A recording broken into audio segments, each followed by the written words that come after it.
Hello, स्वागत है आपका। आज हम करने वाले हैं लिस्ट कॉम्प्रिहेंशंस का सेकंड पार्ट।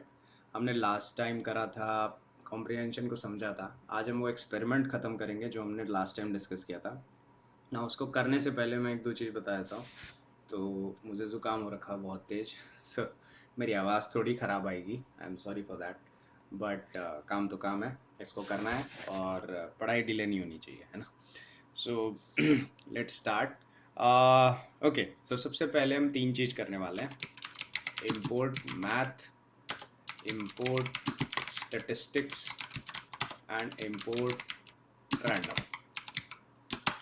ओके, ये तीन चीज़ की शायद मुझे ज़रूरत पड़े। मेरे को एग्जैक्टली नहीं पता कि ज़रूरत पड़ेगी कि नहीं, बट रैंडम की ज़रूरत पड़ेगी पक्का हूँ। इनकी ज़रूरत पड़ेगी नहीं पड़ेगी मुझे नहीं मालूम, बस मैं अज्यूम कर रहा हूँ कि शायद मुझे पड़ेगी। Okay, so good, fair enough, let's start. तो एक्सपेरिमेंट क्या था? एक्सपेरिमेंट ये था कि मेरे को कॉइन टॉस करना है। कितनी बार करना है? 100 बार करना है या 1000 बार करना है? पहले 100 बार करना है और इस एक्सपेरिमेंट को 1000 बार रिपीट करना है।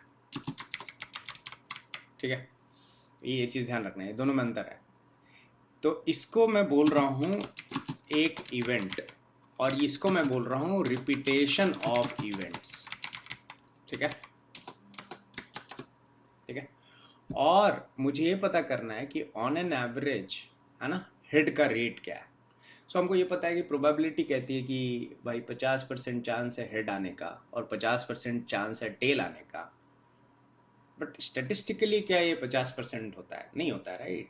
आप हेड टेल 100 बार करोगे तो 50 टाइम्स हेड और 50 टाइम टेल्स नहीं आएगा, कभी नहीं आएगा। शायद कभी आ जाए, एक चांस होगा, पता नहीं, उसको बहुत रेयर मिनिमम चांस होगा। बट हम फिर भी ये कहते हैं क्योंकि इंडिपेंडेंट जो एक कॉइन टॉस होता है वो एक बर्नौली इवेंट होता है, इसमें 1 और 0 में से एक ही आउटकम पॉसिबल है और इसीलिए हम कहते हैं कि 50% चांस है। स्टैटिस्टिक्स में हम इस तरह से बात नहीं करते, स्टैटिस्टिक्स में हम कॉन्फिडेंस इंटरवल के ऊपर बात करते हैं। ठीक है ना, तो यही वो जगह है जहाँ से ये डिस्कशन स्टार्ट होता है कि भाई कॉन्फिडेंस इंटरवल इंपॉर्टेंट क्यों है ना। ये स्टैटिस्टिक्स की क्लास नहीं है तो इस पर मैं ज़्यादा ज्ञान नहीं दूंगा इस मोमेंट पे, बट ऑफ कोर्स हम फ्यूचर में स्टैटिस्टिक्स भी करेंगे तो उस पर हम इस ज्ञान को आगे बढ़ा लेंगे। बट इसी प्रॉब्लम को अगर मुझे सॉल्व करना है, ठीक है ना, कि her on an average her repetition of event पे, मतलब हर 1000 पे ऑन एन एवरेज क्या हेड आया है, ये मुझे निकालना है। तो मैं कैसे निकालूंगा? ठीक है, ये क्वेश्चन है और इसको हम कॉम्प्रिहेंशन से सॉल्व करेंगे। ठीक है ना। सो ओके, तो सबसे पहले अगर मेरे को एक कॉइन टॉस की बात आए तो मैं कैसे करूंगा? तो उसके लिए रैंडम डॉट रैंड इंट 0,1 में लिखता हूँ। now रैंडम के अंदर रैंडेंट करके एक फंक्शन है जो 0 या 1 में से कोई भी एक वैल्यू प्रिंट करेगा ना। यहाँ पर अगर मैं 0 to 10 रखूँ तो 0 से 10 के बीच में कोई भी नंबर ये प्रिंट करेगा, जैसे कि मैं ये कर रहा हूँ। ठीक है ना, बट मेरे को 0 से 1 चुकी चाहिए तो मैं 0 से 1 रखूंगा। इसको मैं बार बार अगर चलाऊं तो ये 0 1 में से कोई एक रैंडम वैल्यू देगा ना। मैंने यहाँ कोई सीड सेट नहीं किया हुआ है, बट अगर आप सीड सेट करना चाहते हैं तो आप सीड सेट कर सकते हैं ना। आप में से जो भी लोग पहली बार जिंदगी में कोडिंग कर रहे हो, आई एम श्योर आपको सीड का मतलब नहीं पता होगा। तो सीड का मतलब बड़ा सिंपल है। ये जो रैंडम फंक्शन होते हैं ना, प्रोग्रामिंग लैंग्वेजेस में रैंडम होते नहीं है, इसको स्यूडो रैंडम बोलते हैं, नकली रैंडम। ठीक है, तो स्यूडो रैंडम का मतलब है कि किसी तरीके से इसको निकाला गया है। तो डेफिनेटली अगर किसी तरीके से निकाला गया है तो इसका मतलब कोई फॉर्मूला होगा, कोई एल्गोरिथम होगी। जहां पर एल्गोरिथम होता है वहां पर रैंडमनेस कुछ नहीं होता, क्योंकि आपने कोई फॉर्मूला लिख दिया है, राइट। सो ये रैंडम तो है नहीं, बट ये रैंडमनेस को रेप्लिकेट कर लेता है, इसीलिए इसको हम स्यूडो रैंडम बोलते हैं और इन जनरल हम रैंडम बोलते हैं। सो हम ना एक इनिशियल पॉइंट देते हैं कि कहाँ से स्टार्ट करना है इसको। ये सीड की वैल्यू आपका मन चाहा नंबर हो जाता है। मैं 1729 जो रामानुजम नंबर है, श्री रामानुजम जी के ऊपर जो नंबर है उनको यूज करने वाला हूँ, 1729। आप अपनी मर्जी का नंबर यूज कर सकते हो। आंसर में थोड़ा बहुत इधर उधर आएगा क्योंकि रैंडमनेस का कोई मतलब नहीं होता, मतलब in general overall picture same रहेगी बट वैल्यूज थोड़ी डिफरेंट आएगी डेफिनेटली। ठीक है ना, तो आप यहाँ रैंडम कुछ भी रख लेना, मैंने रैंडम डॉट सीड 1729 रख लिया है, ठीक है। ओके, सो नाउ अब ये भी समझ में आ गया होगा कि ये पार्ट कैसे काम करता है। तो इस चीज को मैं ना यहाँ पर कॉपी पेस्ट कर देता हूँ नीचे, ठीक। और अब मैं क्या करने वाला हूँ, अब मैं ये करने वाला हूँ कि इसको मैं फॉर लूप में घुमाऊंगा। कितनी बार घुमाऊंगा? 100 बार ही घुमाऊंगा। क्यों 100 बार ही घुमाऊंगा? क्योंकि मेरे को एक इवेंट क्रिएट करना है। तो एक इवेंट, वन हेड इवेंट के लिए मैं क्या करने वाला हूँ, इसको 100 बार घुमाऊंगा, ठीक है। सो मैं लिखने वाला हूँ random dot rand int 0 to 1। Now इसको अगर मेरे को फॉर लूप में लिखना होता तो मैं कैसे लिखता? मैं लिखता for item in range 0 to 100 colon random dot rand int 0,1। इसको ट्रांसलेट कैसे करूंगा मैं? ये हमने लास्ट क्लास में किया था। इसको क्या करेंगे, आगे लगा देंगे। इसको कहां लगाएंगे? सामने लगा देंगे, और आगे और पीछे। डन, सेट है ना। सो बिल्कुल यही चीज मैं यहाँ कॉपी पेस्ट करने वाला हूँ, ठीक है। तो इसको मैं उठा के रखता हूँ। एक चीज नोटिस करना इसमें, अगर अभी तक नहीं करी है तो, इसका कोई यूज नहीं है। तो कभी कभी हम ऐसा लूप लिखते हैं ना जिसमें इसका मीनिंग नहीं होता इटरेटर का, तो इसको आप ना इससे भी रिप्लेस कर सकते हो। डजेंट मैटर एक्चुअली, क्योंकि आप उसको यूज नहीं कर रहे नीचे कहीं पर भी। तो यहाँ पर मैं इसको हटा करके अंडरस्कोर लगा देता हूँ, ठीक है। एंड आप देखोगे बहुत जगह कोड पे लोग लिखते हैं, तो ये मतलब इसके मतलब इसको हम गार्बेज है, मतलब बेसिकली इसके अंदर हम इसकी वैल्यूज को यूज नहीं कर रहे हैं, यही बताना चाह रहे हैं। तो ये बहुत अच्छा तरीका है प्रोग्रामर को ये बताने का कि इसको हम यूज नहीं करने वाले, इसलिए हम इसके अंदर अंडरस्कोर के अंदर इसको सब कुछ को डाल रहे हैं। सो ये इसका कोई सच बहुत कोई स्पेशल मीनिंग नहीं है। इसका ये मतलब है कि I am not going to use this. Technically इसका दूसरा मीनिंग है, दूसरे प्रोग्रामर के लिए इसका ये मीनिंग है कि I am not going to use this, so that's why I am using underscore. मैं इसलिए अंडरस्कोर यूज कर रहा हूँ क्योंकि मैं, मेरे लिए, मेरे इस कोड में इसका कोई मतलब नहीं है, ठीक है ना। मैं किसी भी जगह इसको यूज नहीं कर रहा, ठीक है। तो इसीलिए आप देखोगे बहुत जगह यहाँ पर लोग अंडरस्कोर लिखते हैं, इसका मीनिंग यही है। बट अगर आपको पता करना है कि इसका मतलब क्या है, तो इसको मैं चलाऊंगा ना, तो अंडरस्कोर में ना जो लास्ट वैल्यू इस रेंज की होगी ना, विच इज 99, वो स्टोर होगा। तो इसको अगर आप चलाओ ना और इसको अंडरस्कोर को यहाँ प्रिंट करो, तो इसमें आप देखोगे 99 आ रही है वैल्यू, ठीक है ना। एंड इट्स नॉट अबाउट इस अंडरस्कोर की बात है। मैं यहाँ पर ना 20 लिख दूँ और ऊपर जाकर के मैं यहाँ पर अंडरस्कोर प्रिंट करूँ, तो अभी भी देख सकते हो कि ये वैल्यू चेंज नहीं हुई। ये अंडरस्कोर की वैल्यू अभी भी 99 है, right. Unless until you go head and change somewhere else, ठीक है ना। सो ऐसा नहीं है कि कोई लास्ट वैल्यू, चूंकि ये अंडरस्कोर यहाँ पर यूज हुआ है इसके लिए ना। एक फ्रेश सेशन के अंदर थोड़ा सिचुएशन अलग होता है। जैसे मैं इसी सेशन को अगर मैं जीरो, मैं थोड़ा डेविएट हो गया, I am sorry for that, but just to make sure कि अंडरस्टैंड अंडरस्कोर्स।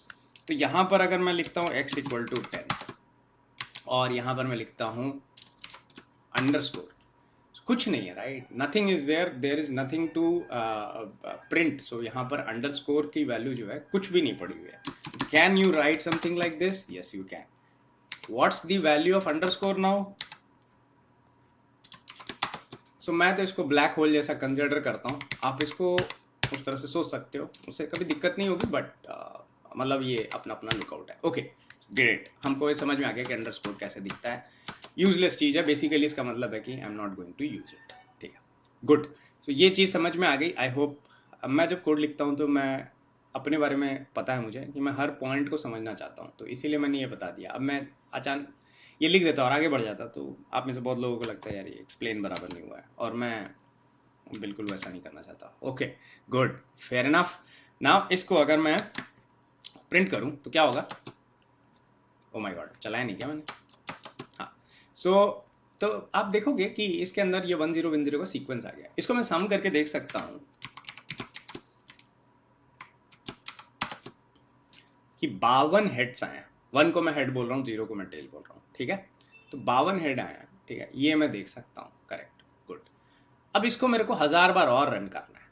1 हेड इवेंट को मेरे को 1000 बार और रन करना है। सो वो मैं कैसे करूंगा?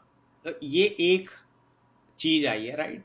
ये एक आउटकम है। इसी तरह का मेरे को 1000 आउटकम चाहिए, तो मैं क्या कर सकता हूँ, मैं इसको कॉपी कर लेता हूँ और मैं फॉर लूप के अंदर for score in range of RANGE Pradeep, spelling सही लिख लो, 1000 एंड सॉरी मेरी इंग्लिश अच्छी नहीं है और बहुत ही ज़्यादा खराब है इनफैक्ट, तो ओके सो ये हमने कर दिया। तो ये अब क्या होगा, अब ये सारा का सारा इवेंट ना,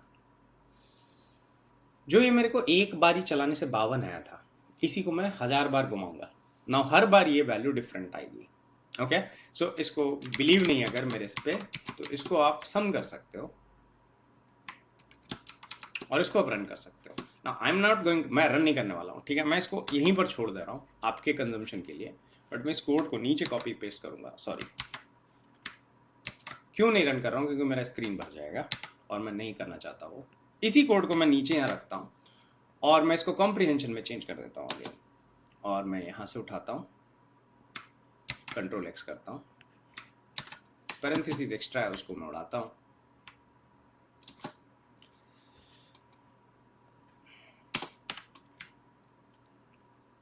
नाउ यहाँ पर it's not a good idea to keep 2 underscore, क्योंकि नहीं कंफ्यूजिंग है, ठीक है ना।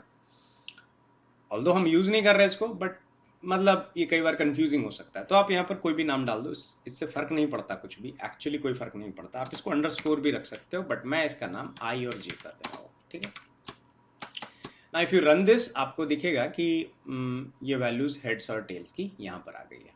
ओके ओके सॉरी नाउ मेरा गला काफी खराब है, anyways so okay so this is what I am getting. अब मेरे को हर इंस्टेंस, मतलब ये एक 100 इवेंट, एक जो इवेंट है ना जिसके अंदर 100 ट्रायल 100 बारी टॉस किया, उसमें सम ऑफ हेड्स है, ये दूसरे 100 के लिए सम ऑफ हेड्स हैं, ये तीसरे 100 के लिए सम ऑफ हेड्स हैं, इस तरह ये 1000 बार चले ना। इसको आप सेव कर लो कहीं पर किसी भी ऑब्जेक्ट में, तो मैं कहता हूँ हेड इवेंट सम। ओके ना, ये जो हेड इवेंट सम है ना, इस पे इसका अगर आप एक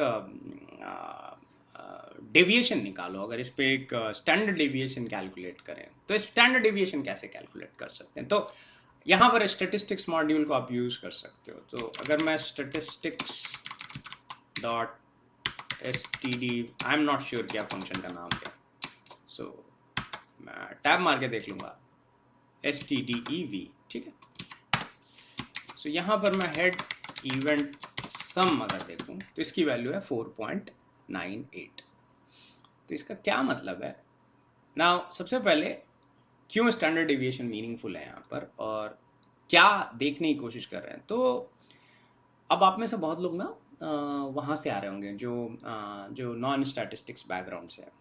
तो एक्चुअली अभी अभी मैंने ना एक एक्सपेरिमेंट परफॉर्म किया है, इसको हम सेंट्रल लिमिट थ्योरम बोलते हैं ना। ये थ्योरम ये कहता है कि आप किसी भी बड़े डिस्ट्रीब्यूशन से को का अगर मीन कैलकुलेट करो आइटरेटिवली, सैंपल करके उसको, और उन मीन को आप एक्यूमुलेट करना चालू करो, तो जब आप एक्यूमुलेट कर लोगे उस मीन को, आप उसको अगर प्लॉट करते हो तो आपको एक नया डिस्ट्रीब्यूशन मिलेगा, और वो डिस्ट्रीब्यूशन बेल शेप कर्व जैसा होगा ना।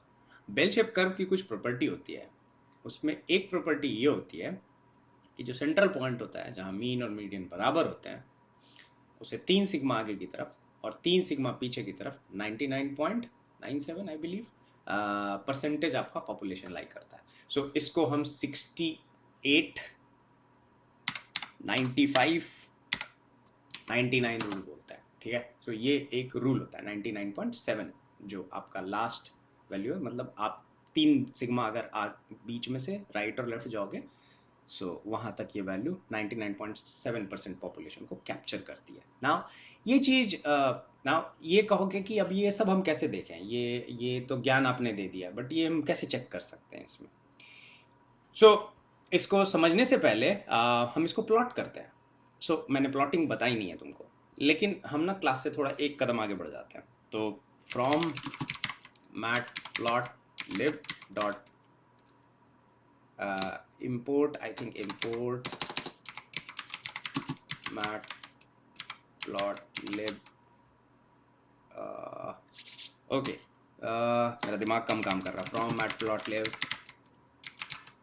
import pyplot as plt। Okay, so पता नहीं कितनी बार, हजार लाखों बार ये कोड ट्राई किया होगा, बट कई बार दिमाग कम काम करता है तो ऐसा होता है। Okay, so good. सो plt.hist, मेरे को हिस्टोग्राम चाहिए। किसका चाहिए? हेड इवेंट सम का।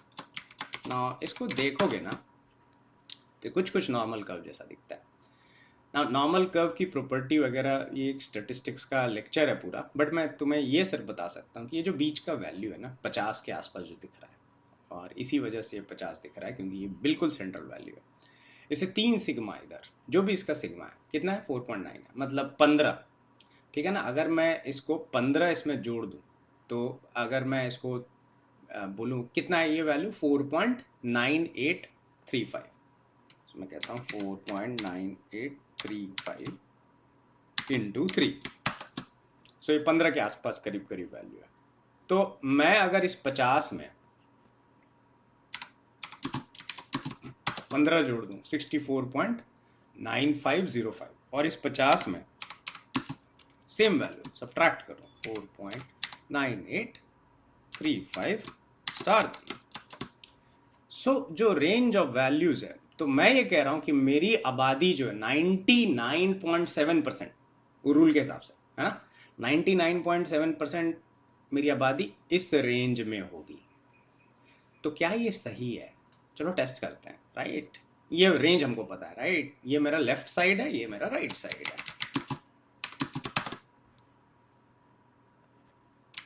मैनुअली भी मैं स्टैंडर्ड डिविएशन कैलकुलेट करके दिखा देता हूँ इन केस आपको अगर ये ठीक नहीं लग रहा तो लेफ्ट और राइट का हमको एज पता चल गया कि लेफ्ट हैंड साइड और राइट हैंड साइड क्या है। सो अब हम क्या करने वाले हैं, मेरा जो हेड इवेंट सम है इसमें हम ये चेक करने वाले हैं कि कितने लोग लेफ्ट और राइट के बीच में फंसे हुए हैं। ठीक है, सो मैं कहने वाला हूं for item in, again comprehension आ रहा है, ठीक है, हेड इवेंट सम सारे लोग। मैं कहने वाला हूं इफ आइटम, कॉम्प्रिहेंशन हम बाद में लिखेंगे, पहले हम फॉर लूप से इसको ट्रांसलेट करेंगे सो दैट आपका दिमाग में समझ में आ जाए, सारे कंडीशंस आपको समझ में आए। For if item is less than equal to right and item greater than equal to left, ठीक है। अगर ऐसा केस है तो ये बीच का एरिया जहां पर, तो मैं एक काउंटर क्रिएट कर लेता हूं, सम्स नाम रखता हूं और इसको चलाते हैं। राइट, और इसको हम फिर से कॉम्प्रिहेंशन में भी करके देख लेंगे। तो इसकी कोई वैल्यू नहीं है, अभी हम इसको इनिशियलाइज कर लेते हैं 0 से ना। इसको हम चलाते हैं और देखते हैं क्या होगा। और सम्स की वैल्यू देखोगे आप 99.5 995 बेसिकली आ रही, आउट ऑफ हाउ मेनी 1000 थे।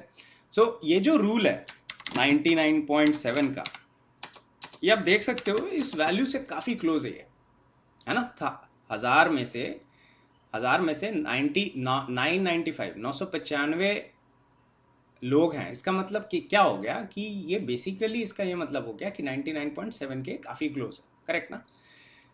ओके, सो आई होप ये पॉइंट समझ में आ गया होगा, ठीक है, कि 995 बाई 1000 इंटू 100 आप कर दोगे तो 99.5 आएगा, which is close to 99.7।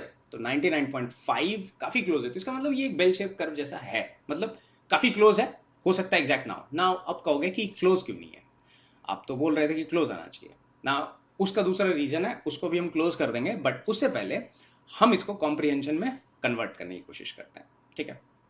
So comprehension में कन्वर्ट करने के लिए हम क्या करने वाले हैं, हम कहने वाले हैं इसको आगे भेज दो। सो इसको पूरा को कॉपी कर लेते हैं।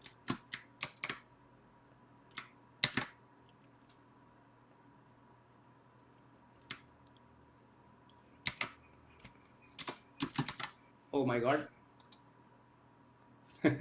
ओके, सो नाउ ये कैसे अब करें, राइट, ये कैसे करें। सो ये आप नहीं कर सकते इस तरह से, ठीक है ना। सो यहीं पर थोड़ा सा ना कई बार सोचना दूसरे तरीके से होता है। सो अब क्या करें, अगर मुझे करना ही है तो ना इस इफ को हमको थोड़ा चेंज करना पड़ेगा। इस इफ को हमको टर्नरी इफ में कन्वर्ट करना पड़ेगा। तो जब भी आपको, ऐसा नहीं है कि इफ के साथ आप काम नहीं कर सकते, इस तरह से काम कर सकते हो, बट जब मैं ऐसा बोल रहा हूं तो होगा ये। तो इसको मैं एक बारी जस्ट मैं यहां पर लेट से लिखता हूं, ऐसा कर लेता हूं, ठीक है। इसको मैं बस चला के बताने वाला हूं, ठीक है। सो आप देखोगे ये 1111 है, इसको मैं सम करूं अगर,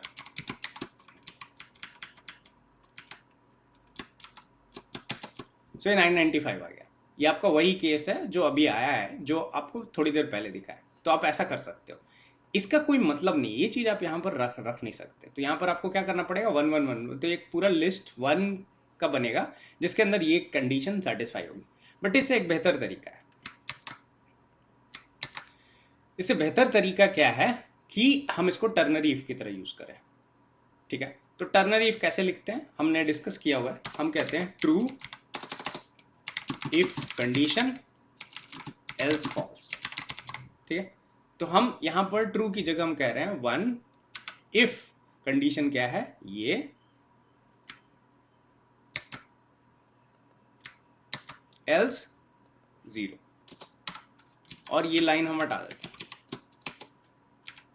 और अगेन मैंने क्या बोला हुआ है, मैंने ये कहा हुआ है कि जो लास्ट लाइन होती है उसको कहां चिपकाते हैं, यहां पर चिपकाते हैं, और इसको हम इस तरह से क्लोज कर सकते हैं। इसका भी आंसर सेम आएगा ना। ये आपके ऊपर है, आपको कौन सा इजी लग रहा है या मुश्किल लग रहा है। बट मेरे लिए दोनों इक्विवेलेंट हैं, ठीक है। बट आप अगर कभी भी इस तरह से लोगों को लिखते हुए देखें तो आश्चर्य न करें। ये जो लिखा हुआ है ये टर्नरी इफ है, और ये जो लिखा हुआ है ये नॉर्मल इफ है, और दोनों में अंतर है, और इस अंतर को समझने की कोशिश करें, ठीक है।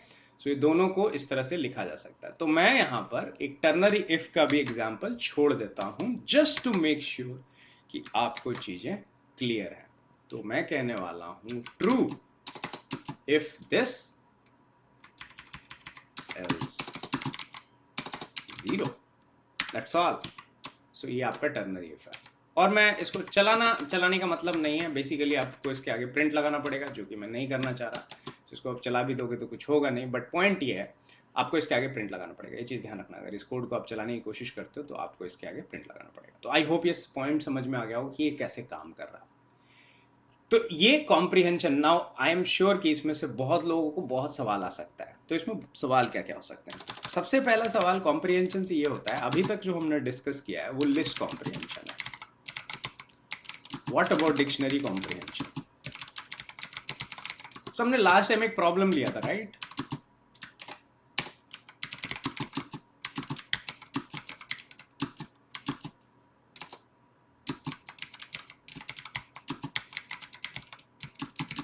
और इसको बहुत कॉम्प्लिकेटेड तरीके से सॉल्व किया था ना। इसको सॉल्व करने का बहुत आसान तरीका है, ठीक है ना, पाइथन में। तो क्या हम इसको सॉल्व कर सकते हैं इजी में। बहुत आसान तरीका जो है, सबसे इजी तरीका है वो ये है कि सबसे पहले इसमें जो स्पेस है इसको आप रिप्लेस कर दो, और इसके बाहर आप लिस्ट लगा दो। ये देखो एक लाइन का सोल्यूशन है। मैंने इसके लिए आपसे कॉम्प्रिहेंशन लिखवाया था, बट पॉइंट ये था उसका कि आपको चीज समझ में आनी चाहिए। अब कहोगे इसको डिक्शनरी में कैसे कन्वर्ट करें। तो इसका भी एक लाइन का कोड है।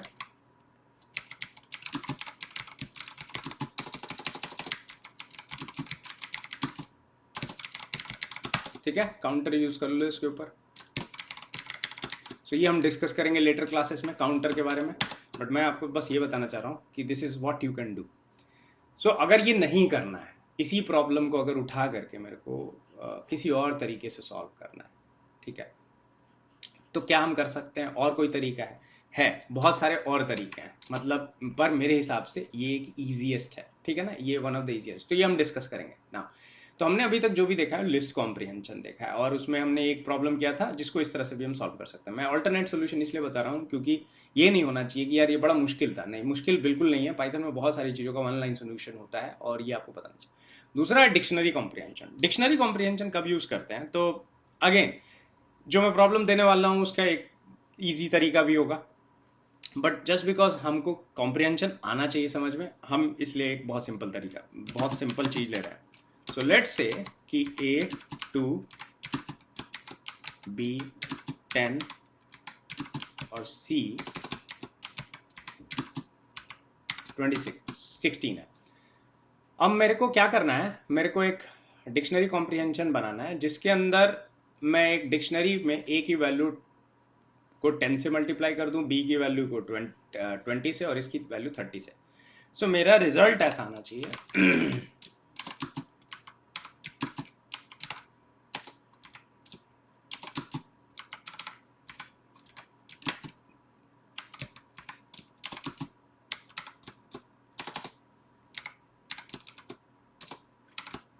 ये रिजल्ट आना चाहिए, ठीक है। इस ऑब्जेक्ट को यूज करके हम कैसे कर सकते हैं, सो इसको हम इस x को सेव कर लेते हैं,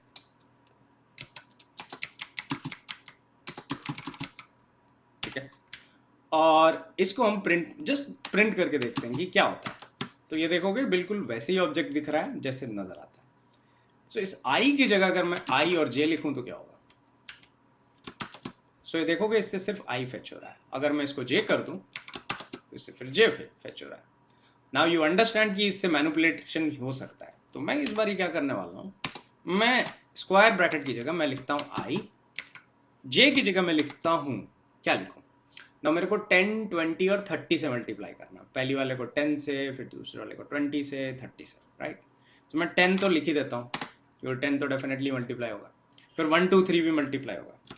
सो उसके लिए मेरे को क्या करना ना, अब मेरे को ये पता करना पड़ेगा कि क्या मैं इसको इसके ऊपर और इससे इंडेक्स निकाल सकता हूँ। तो हमको पता है कि हम इंडेक्स निकाल सकते हैं। कैसे निकालेंगे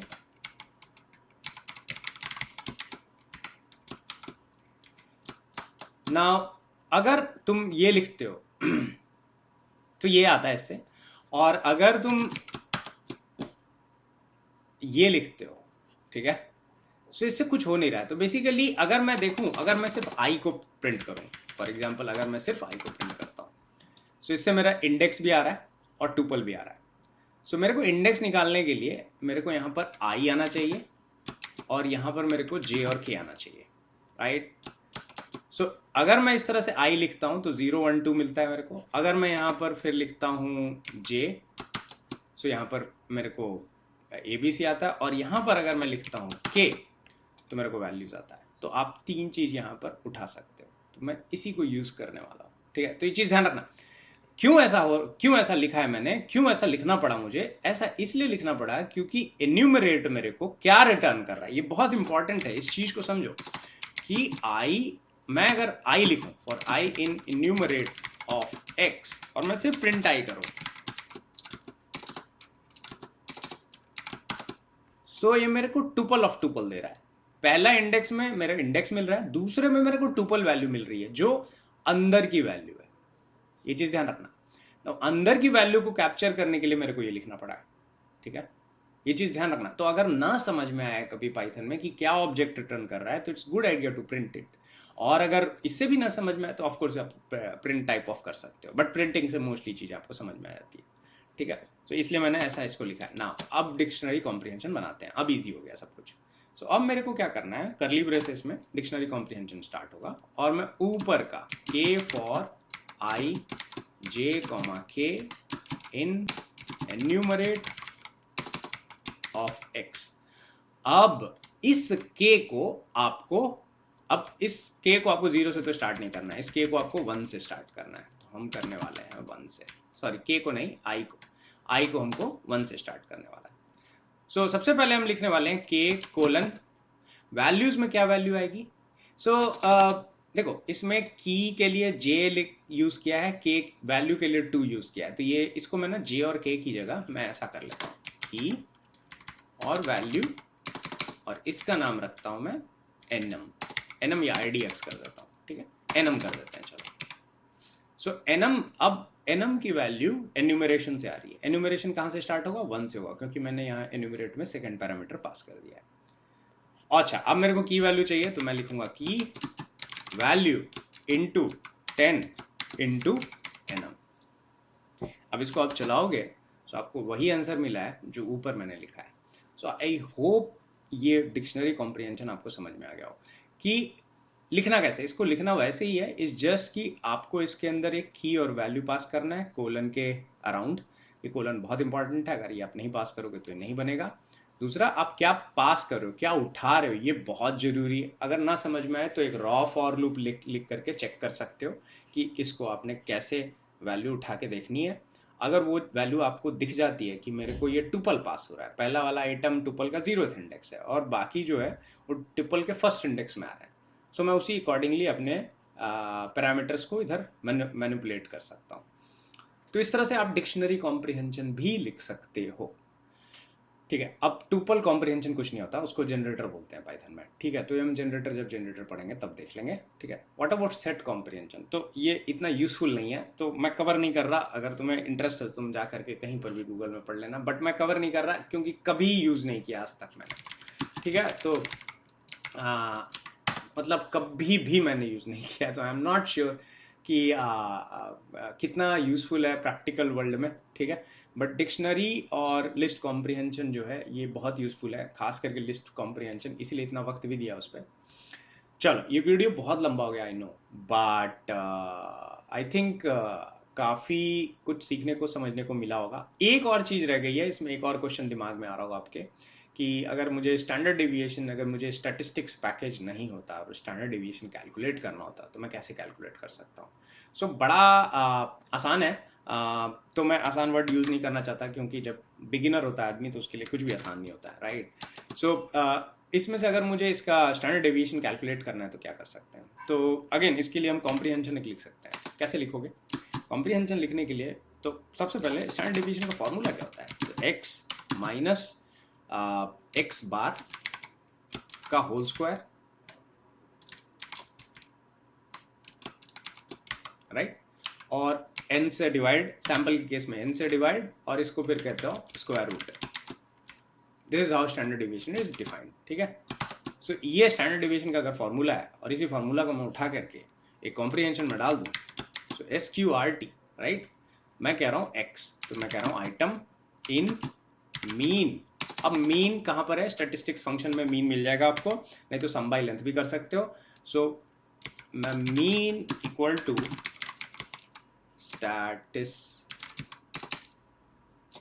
स्टैटिस्टिक्स डॉट मीन, और यहां पर मैं कहने वाला हूं हेड इवेंट सब। ठीक है, मैं इसको सम बाय लेंथ भी कर सकता था, आपको अगर नहीं ठीक लग रहा है तो चलो वही कर लेते हैं यार।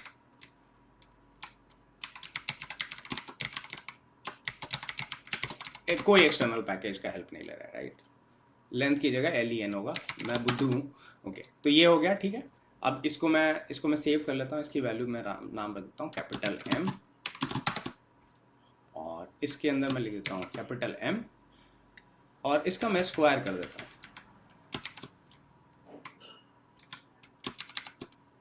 राइट। और इसका स्क्वायर करने के बाद, ये स्क्वायर रूट 2 मिनट के लिए भूल जाओ।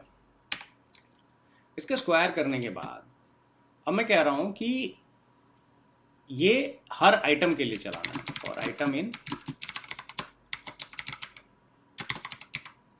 राइट, और इसको ऐड भी करना है। तो बेसिकली यहां पर एक सिग्मा भी होता है, ठीक है ना, इसको ऐड करना है एंड देन इसको एवरेज आउट करना है। ठीक है, सो यहां पर मैं क्या करने वाला हूं, सम करने वाला हूं, और फिर हम इसको n-1 या लेन ऑफ हेड इवेंट सम से डिवाइड कर देंगे। ठीक है, और इसके बाहर हम क्या करने वाला है, np नहीं कह रहा हूं, मैथ डॉट SQRT।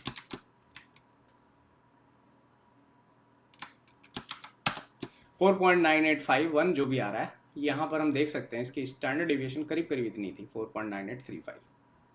ठीक है, सो अब ये इम्प्लीमेंटेशन लेवल पर डिफरेंस की वजह से भी आ सकता है, बट अगर मैं यहाँ पर हेड इवेंट सम देखूं 4.982, तो यहाँ पर थोड़ा सा इस लेवल पे डिफरेंस आ सकता है, ये पॉसिबल है, बट ये 4.98 के आसपास आ रहा है, आप ये देख सकते हो। ठीक है, सो आई होप ये पॉइंट समझ में आ गया हो कि इसको काम कैसे करता है ये। ठीक है, सो यहाँ पर इसका बहुत सारा वेरिएशंस आप देख सकते हो ना। ये एग्जैक्ट मैच इसलिए नहीं हो रहा है क्योंकि इसका इम्प्लीमेंटेशन थोड़ा अलग तरीके से पॉसिबली किया गया हो, या मैंने कुछ फार्मूला में मिस्टेक कर दिया हो, ये भी हो सकता है। ठीक है, सो ये एक चीज़ है जो पॉसिबल है, बट मेरे को नहीं लगता है मैंने कुछ मिस्टेक किया है, तो एक बार ही चेक कर लेते हैं। स्टैंडर्ड डिविएशन फार्मूला, ठीक है। सो सेम चीज़ लिखी है मैंने।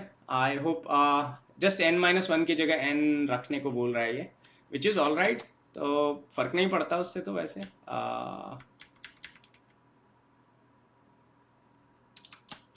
सो 9826 ही आ रहा है, ठीक है ना, जबकि इनका जो है 4.9835 आ रहा है, विच इज़ ओके। एक बारी मैं इनके हिसाब से भी कैलकुलेट कर लेता हूँ। सो स्टेटिस्टिक्स डॉट stdev, और इसका नाम है हेड इवेंट सम। 4.9851 आ रहा है। ओके मैंने, अच्छा तो ये सही निकाला था मैंने, ये आप देख सकते हो एग्जैक्टली मैच है अब तो ये। ओके यहाँ पर आके डिफरेंस दिख रहा है हमको, डेफिनेटली इम्प्लीमेंटेशन इशू है। So now you can see कि ये मैच तो कर रहा है, ठीक है, और ये सैम्पल के लिए निकाला हुआ है। तो ये जो फार्मूला आप देख रहे हो n क्यों है, n-1 क्यों नहीं है, वगैरह वगैरह, ये एक अलग डिस्कशन है जिसमें मैं बिल्कुल नहीं घुसना चाहता अभी। ओके, सो आई होप ये चीज़ समझ में आ गया हो कि जो आप, अगर आपको लगे कि आपको स्टैंडर्ड डिवीजन खुद से कैलकुलेट करना है तो आप इस तरह से भी कर सकते हो। मैंने एक गंदा सा कॉम्प्रिहेंशन के अंदर एक गंदा सा फॉर्मूला लिख दिया, राइट। सो ये नहीं समझ में अगर आ रहा है तो कोई बात नहीं, it's all right, it's all good. Basically मैंने ये किया है, ठीक है। सो इसको मैं एक फॉर लूप के अंदर डाल देता हूँ, so it will make more sense for item इन। कभी भी ऐसा कॉम्प्रिहेंशन नहीं लिखना चाहिए जो किसी को समझ में ना आए, इसका कोई मीनिंग नहीं है। हेड इवेंट सम, ठीक। मैं क्या करने वाला हूँ, किसको किसके साथ सम करने वाला हूँ। सबसे पहले x माइनस म्यू, तो x के लिए x हो गया, आइटम हो गया, म्यू के लिए m हो गया, इसका स्क्वायर करेंगे, ठीक है, और इसको ऐड करते जाएंगे प्रीवियस टर्म से। नाउ प्रीवियस टर्म्स मेरे पास कुछ नहीं है, तो मैं एक प्रीवियस टर्म्स यहाँ पर प्रीवियस इसी के ऊपर बना देता हूँ,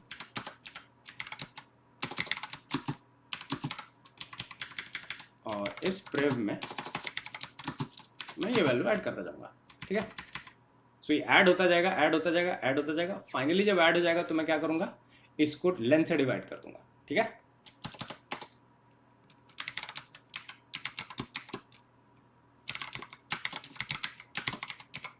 ये बस मैं क्लैरिटी के लिए लिख रहा हूँ, सो दैट ऊपर का कॉम्प्रिहेंशन ठीक से समझ में आ जाए।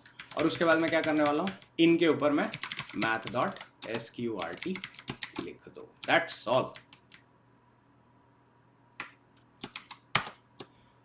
ठीक है, सो आई होप समझ में आ गया हो। अब ये क्लीन लग रहा हो ज़्यादा, ठीक है। तो ये क्लीन नहीं है, डेफिनेटली मैं अग्री करता हूँ, और मतलब इसके लिए आप मुझे गाली दे सकते हो, बट पॉइंट ये है कि समझ में आना चाहिए कि क्या कर रहे हैं यार। और डबल स्टार इसलिए क्योंकि पाइथन में पावर के लिए डबल स्टार होता है, कैरेट नहीं यूज़ करते, कैरेट जॉर ऑपरेटर होता है, ठीक है। ओके, सो ये वीडियो हो गया लंबा, ठीक है, और मुझे समझ में आ गया है कि आपको ज़्यादा चमक नहीं रहा होगा कुछ कुछ चीज़, विच इज़ ओके। हम आगे की क्लासेस में चिंता मत करो, बहुत सारी चीज़ें वापस से करेंगे, और कुछ कुछ चीज़ें रिपीट करूंगा मैं। इसमें एक आध क्वेश्चन और दिमाग में रह गया होगा शायद, ठीक है, कि भाई ये नॉर्मल बनाना हो अगर तो कैसे बना सकते हैं। तो बड़ा सिंपल है, इसका जवाब बहुत ही ज़्यादा सिंपल है। इसमें मैं दो कांस्टेंट डिवाइड करता हूँ, इवेंट CNT इक्वल टू 100 और टोटल आइटर इक्वल टू 1000। सो यहाँ पर मैं ना इस चीज को जो मैंने यहाँ पर लिखा है, ठीक है, यहाँ पर मैं बस ये नाम बदलने वाला हूँ। अभी जादू देखना, जादू, ठीक है। तो मैं बीमार हूँ लेकिन पूरा एकदम जोश में हूँ, ठीक है। ओके, सो नाउ ये अगर आप इसको, अब ऑफ कोर्स इसका स्टैंडर्ड डिवीजन वगैरह चेंज हो जाएगा, नो डाउट, बट नाउ ये ग्राफ ना ज़्यादा आपको ठीक दिख रहा है। इसको रन करोगे मल्टीपल टाइम्स, आपको और बेटर रिजल्ट्स मिलेंगे, ठीक है। नाउ इसको मैं, इसी को मैं 1000 और 10,000 अब करता हूँ। अब देखना क्या होगा, अब रिजल्ट्स और मज़ेदार हो जाएंगे। अब यहाँ पर आपका स्टैंडर्ड डेविएशन काफ़ी चेंज हो जाएगा, क्योंकि मैंने इसका रेंज बढ़ा दिया है, तो आपका स्टैंडर्ड डेविएशन कुछ टेंस प्लेसेस में चला जाएगा, सिंगल डेसिमल में नहीं रहेगा। तो 15.71 हो गया, टेंस प्लेसेस में आ गया। Now this looks more like a normal curve, ठीक है। सो ये चीज दिमाग में रखना, ठीक है। अब तुम में से लोग बोलेंगे यार 50 क्यों नहीं आ रहा है? 50 इसलिए नहीं आ रहा है क्योंकि इसमें मैंने वैल्यू कितनी कर दी है सैंपल की, 1000 कर दी है, तो 1000 में से 500 बीच का होगा, तो 500 वैल्यू बीच में आ रही है, ठीक है। सो हम प्लॉटिंग बाद में समझेंगे, इस प्रॉब्लम पे हम वापस आएंगे, चिंता मत करना। ये प्रॉब्लम मैं अपने स्टैटिस्टिक्स वाले लेक्चर जब स्टार्ट करूंगा ना, उसमें डालूंगा डेफिनेटली, और उसमें मैं तबियत से समझा दूंगा क्या कम।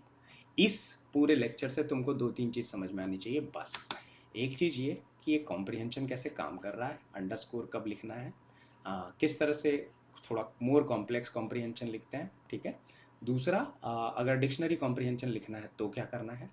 अगर प्रॉब्लम कुछ चीज़ें पाइथन में आपको पता है तो उससे कैसे चीज़ें फास्ट होती है ना। मैं आपको गुड कोडिंग प्रैक्टिसेस भी बताऊंगा। ऑफ कोर्स जो मैं अभी कर रहा हूँ वो गुड कोडिंग प्रैक्टिसेस को बिल्कुल फॉलो नहीं कर रहा हूँ, तो मैं वो से भी बताऊंगा कि इसका ऑर्डर क्या होता है, कैसे लिखते हैं एंड ऑल दैट। ये हम फ्यूचर के लेक्चर में कवर करेंगे, डोंट वरी अबाउट इट, वो उसका एक अलग प्ले लिस्ट होगा पर, ठीक है ना। मैं फिलहाल जो ज्ञान है उसको उस सीमित रखना चाहता हूँ कि आपकी पाइथन की अंडरस्टैंडिंग ठीक होनी चाहिए, वो आपको अच्छे से पता होना चाहिए। बाकी जो है धीरे धीरे चीज़ें आप सीख जाओगे, ठीक है। सो ये शॉर्टकट तो कुछ नहीं है, तो टाइम लगता है but you will make it. आप कर सकते हो, ये भरोसा होना चाहिए, ठीक है। सो अगली बार के लिए ध्यान रखिए अपना, अगली बार मिलते हैं। टेक केयर, बाय बाय, शुभ रात्रि, शुभ दिन, और खुश रहें, आबाद रहें, अपना अपना ध्यान रखें। जय हिंद, जय भारत।